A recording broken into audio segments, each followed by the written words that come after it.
mature, it's deformed, but it's fixable if we're able to do this. And even this type of reflecting, as I said in my other videos, humility must come before honor. And in reflecting in the darkened soul of your mirror in truth, that is humility. That is humility in all honesty. And in that sense, you will find that this honor ability to honor yourself, to really love yourself without being egotistical, and to not think less of yourself, but think of yourself less. Because you let things go that you thought was your true fortification, but that was just the shell of the subroot. And so getting in touch with that mother root, you'll be able to begin to nourish that. And when everything outside of you is gone, nothing outside of you can touch that fortification in you. And in that sense, you'll be able to be a stronger person. And because you're stronger, you're able to help everybody around you. And in that sense, you'll find that you get even stronger. You know, see how it works? And you've also strengthened other people. And so the reflecting part, and do it for a week in consistency and be true to it. And then I would encourage to read back through what you wrote, you know, and see if there is anything that clicks in you, because you have now put your brain in a different type of synapses, right? Of thinking outside of the comfortability. So you make yourself purposefully uncomfortable, kind of, in your reflection, right? And in that sense, you will snap more down into the reality of yourself and those treasures that are in heaven of an eternal nature, the treasures that you have that are stored up inside of you, but because of the comfortability, it was buried, right? In the darkened cave of where your treasure lies. And that's what most people fear to enter. And what you'll find is you'll find your strengths. And not only that, but you'll help to virtualize those strengths.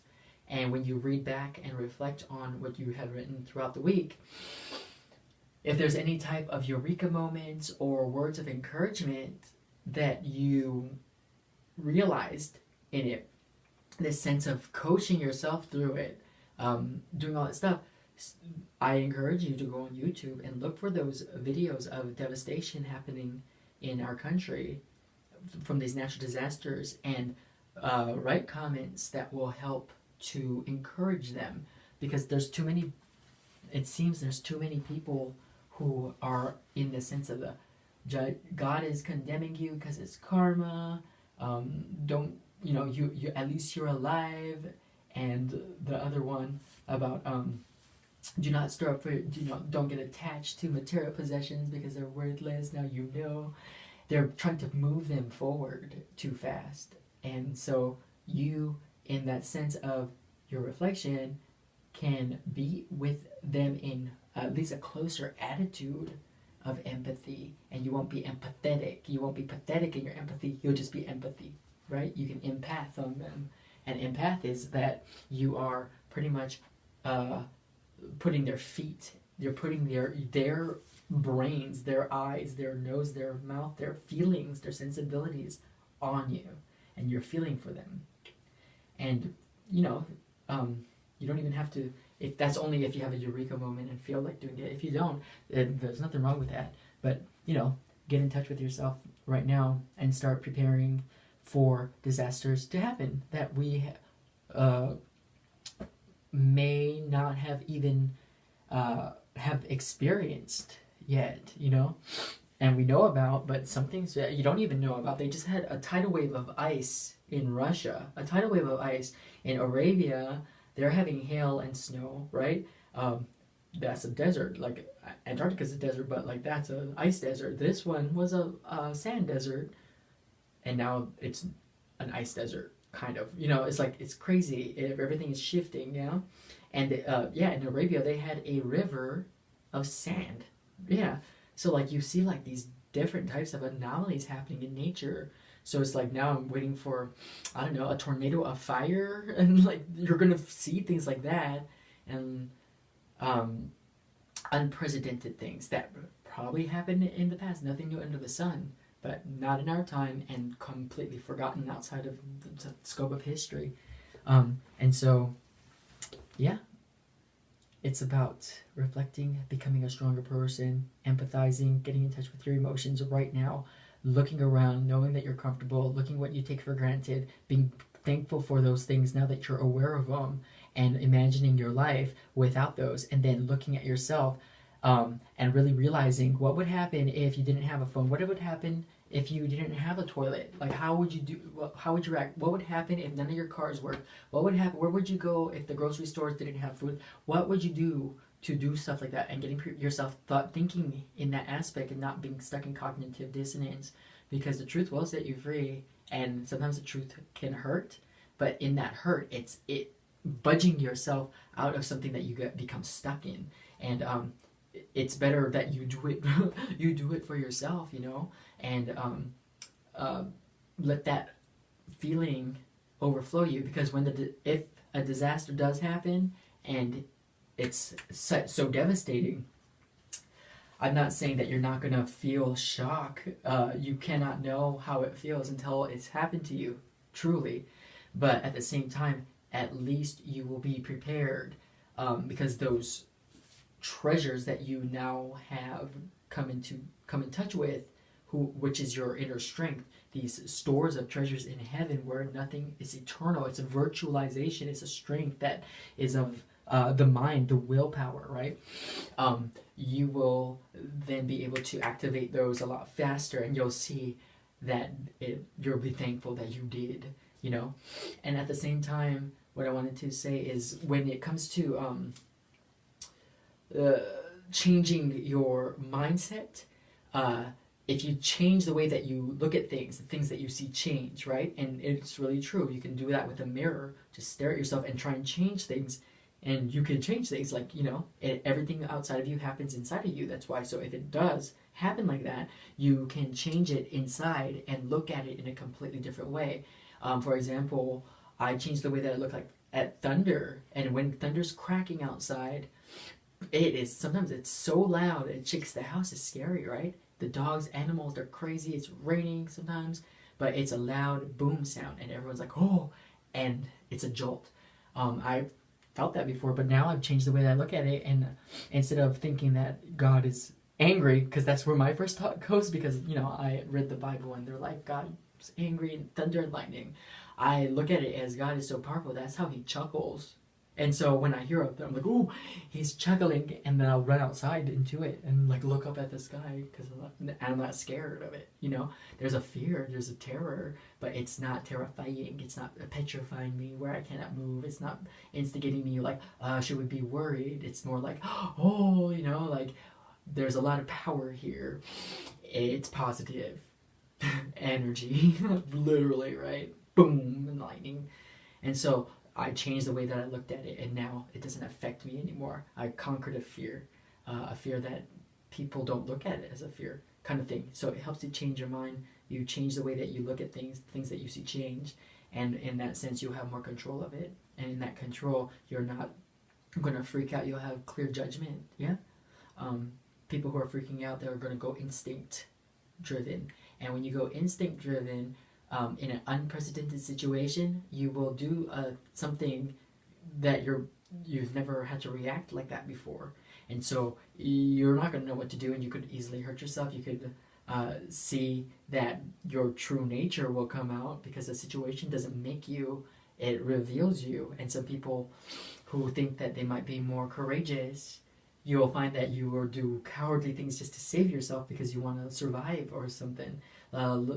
Look at the stories of disasters like the Titanic, people dressing in, they made that rule about women and children, and so people were going through desperate measures and dressing in drag just to try to say that. And I don't blame them for it.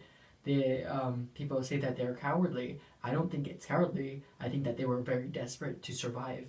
And when you get like that, you know that it's a disaster. That's why. It's like no longer in those people's minds was women and children looked at as a weaker thing. They were all in the same boat, and they have equal rights now. That's what that I could see it like that, so I could empathize with them. But at the same time, I would still have to be true to myself and know that if I'm strong, I will have to help things, and if that means sacrificing some things, then I'll sacrifice that for you. It's worth it because you don't know how to do it. That's why you're weaker. So I'll put you over there. Not just saying women and children, but anybody, you know.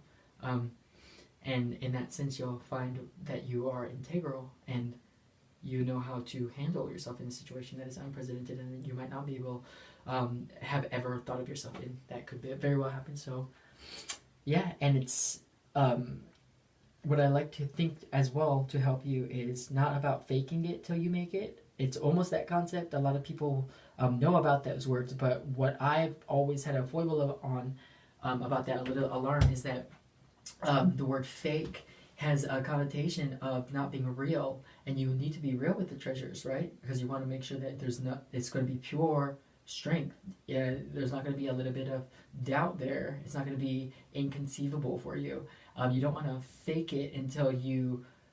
faking something is that it's not real, right? Fake is not real. And so you don't want to be a not real until you become a real, hopefully, because you're trying and wanting it. Sometimes it's not going to work in that sense here, but it's along the same parallel, you know, of what it's trying to make you learn. And so what I would like to say is that I am practicing willpower. I'm not faking anything. My willpower is generating that I know of something that I have deep inside of me that I haven't used, I didn't have to use, I never had to face before. But right now, I'm not faking it, I'm willing it to the surface, even though it's not happening, because if that reality does happen, at least my will be trusted in me, kind of thing, yeah? And so, in that sense, you'll store up for yourselves treasures that no disaster outside of you can ever destroy, and in that sense, you'll be fortified and be able to help and survive and get over it faster than most people, but still be in it with everybody. Yeah.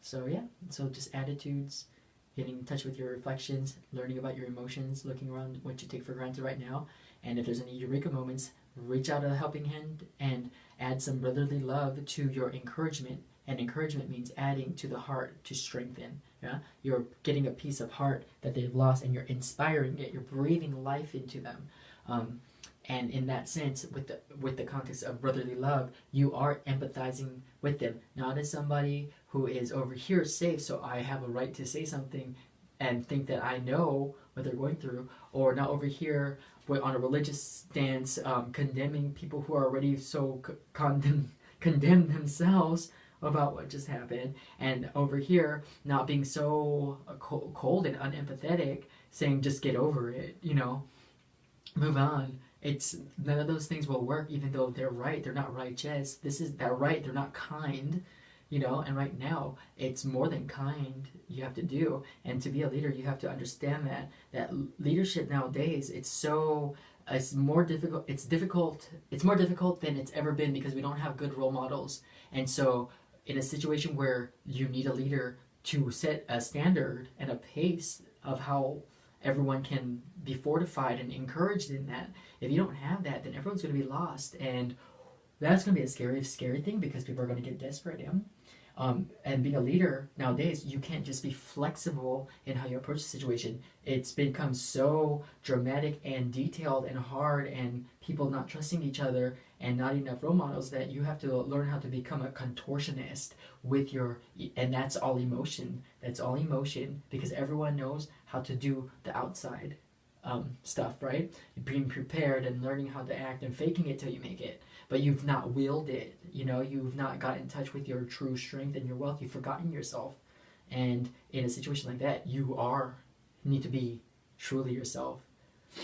Anyway, thank you for listening, and I hope that encourages you. I hope some of those words just will help you along.